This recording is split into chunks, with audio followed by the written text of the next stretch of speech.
Hey there and welcome back to another video.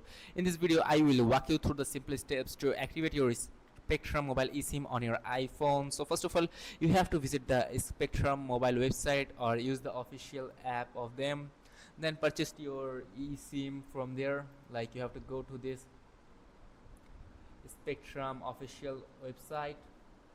Then you have to open it. Now you have to open the settings on your iPhone, like iPhone settings.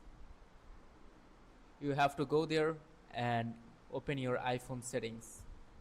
So after opening your iPhone settings, you have to select setup mobile service or add eSIM. Like select mobile service on iPhone, like this option here. You can see this network selection. You have to tap onto it and then you have to tap setup mobile service or add eSIM. Tap use QR code, then scan the QR code you received. Then you will receive the Spectrum mobile form. Then tap continue when prompted and wait a few seconds while your eSIM activates. So now you can customize your plan settings. You can turn off the allow cellular data switching option. Also you can select secondary Spectrum line, and now you have to check everything perfectly, and that's it. Your Spectrum mobile eSIM is now activated. So if this video is helpful, make sure to like and subscribe for more. See you in the next video.